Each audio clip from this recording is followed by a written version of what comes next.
Okay, hi. Thank you for having me. I want to talk to you guys about the power of traveling. Okay, here is a simple definition that I have put out for you and I found on the internet. It's not the formal definition, it's actually a sort of colloquial one. It's that traveling is the only thing that you buy that actually makes you richer. And right off the bat, you may not agree with this. You may think it's, why do you spend money? You spend money on traveling and you don't get it back. You get experiences. Why does it make you richer? But as the presentation kind of flows on, I hope you can get a sense of understanding, or you can align your point of views with what I have put up there, and you could possibly consider my anecdotes as reference that can possibly change your mind. Okay. The reason why I chose this topic was because of that, and you obviously know what's going on over there. COVID has made traveling extremely hard for all of us. It frustrated everyone. Planning travels, staying cautious, trying not to get trying not to get negatively affected by the pandemic has been very hard for all of us, and it has displaced us way outside our comfort zone. And that's what I wanted to get from this presentation. I want to instill some kind of hope and excitement that one day everything will get back to normal and we'll start traveling, or we'll start enjoying our life again. And well, whoever that's enjoying their life right now, good. But if things are normal, then we could probably enjoy it even more. So hopefully by sharing all the advantages that traveling can bring you, I can instill that value in all of us. Okay, so here is a small picture.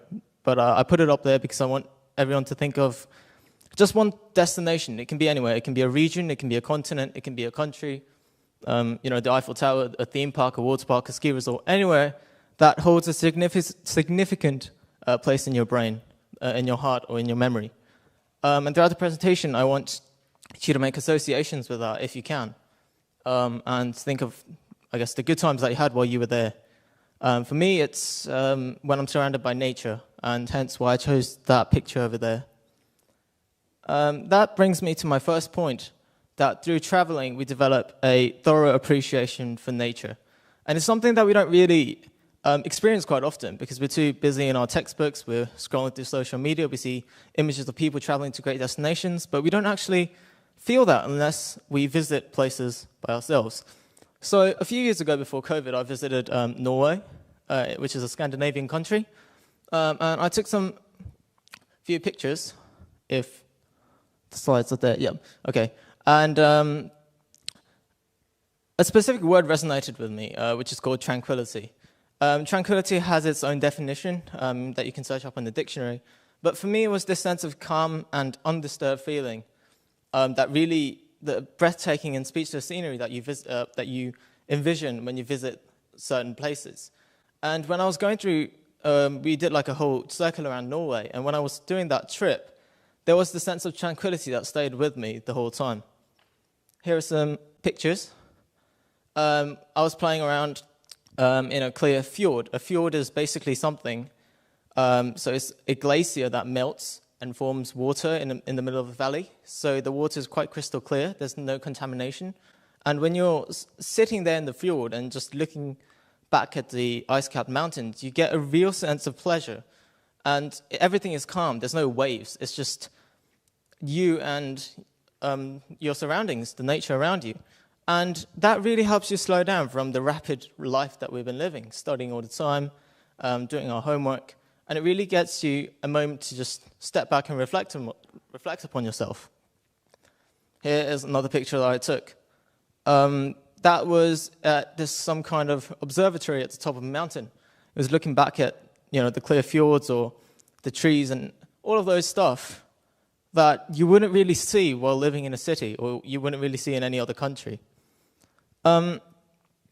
That road over there, we were driving and we couldn't resist that great view. We had to stop and start roaming around or take pictures and leave selfies and all of that. And by that, you really get a sense of appreciation for nature, for being around you.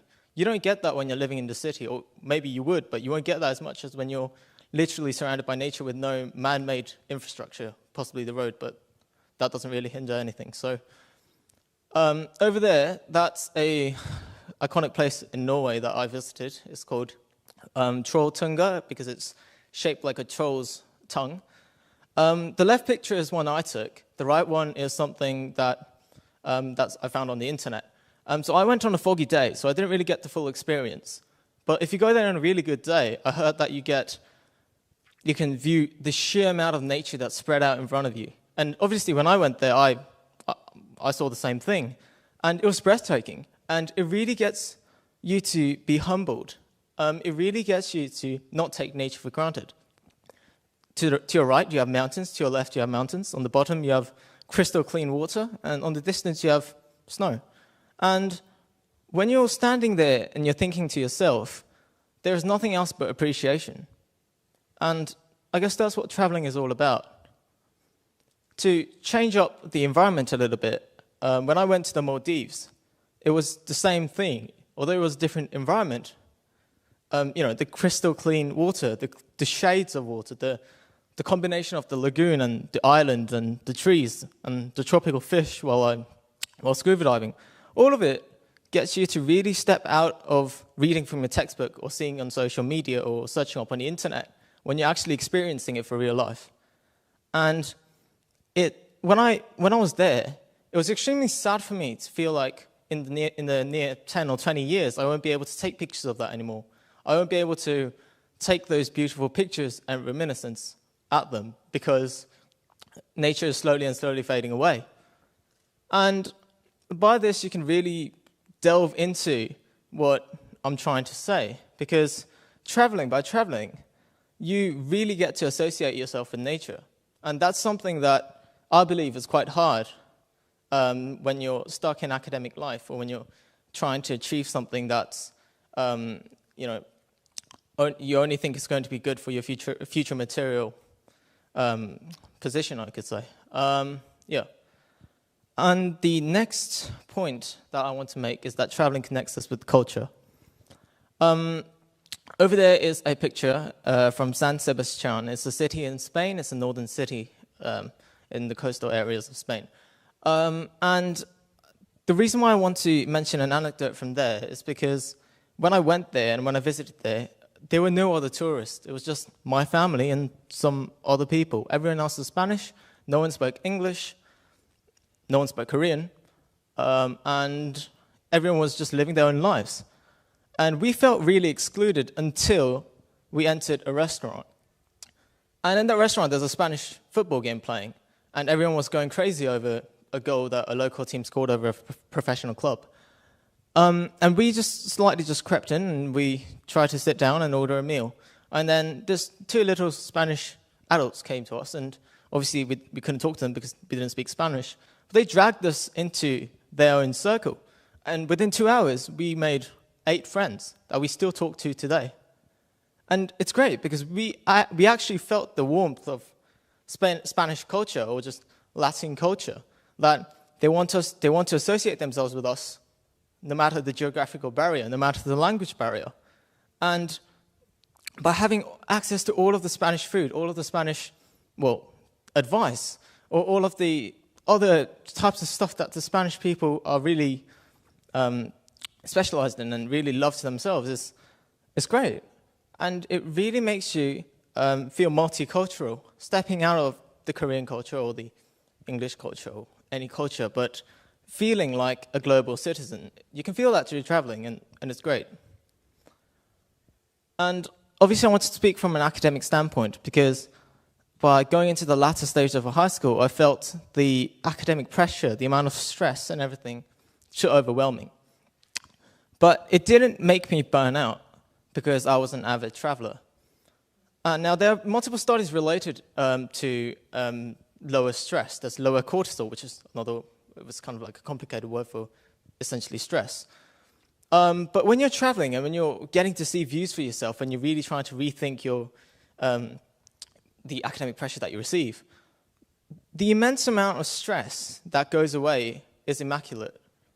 And we should truly reflect on it because at this rate or at this rigorous activity of homework or academic work that we do, myself included, it can really give you it can really create a road to which you will burn out eventually, unless you meditate in the middle of the forest, or even meditate in your rooms, or sit by a river stream and read a book, or go to a natural spa, or anything that can really rejuvenate yourself is going to have a positive impact on your academic lifestyle.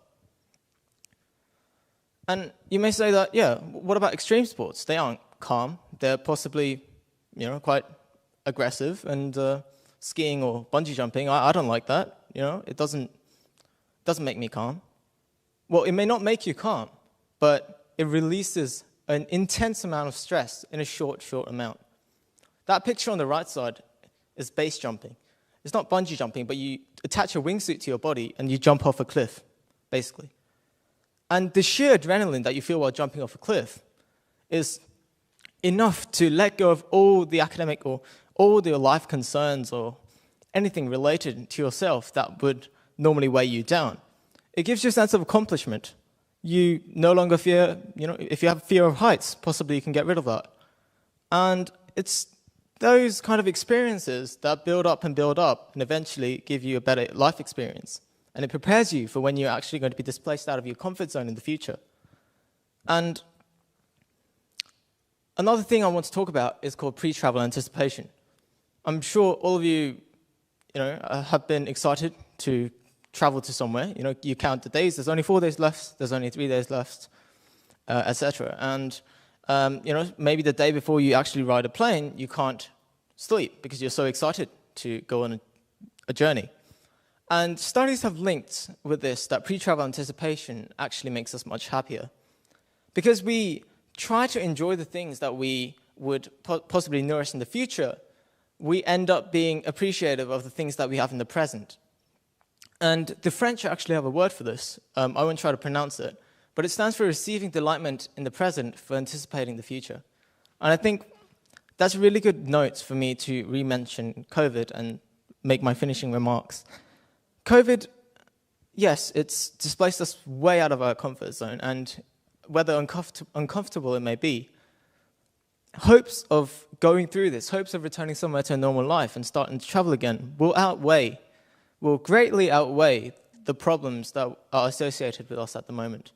So if we are resilient and if we manage to make everything that's present to us appreciative of the future that we have, and be hopeful and be willing to stay strong, then we'll get through all of this together. So my ending remarks, I want to re-mention the definition I started with. You may have agreed with it in the first place, or you may still not agree with it at the moment. But I truly definitely think that that is the appropriate definition, that through all the immaculate experiences, through appreciating nature, through associating ourselves with different culture, or feeling better academically and having a better lifestyle, traveling, although it costs money, can actually make us richer. So that's all I wanted to say, and thank you.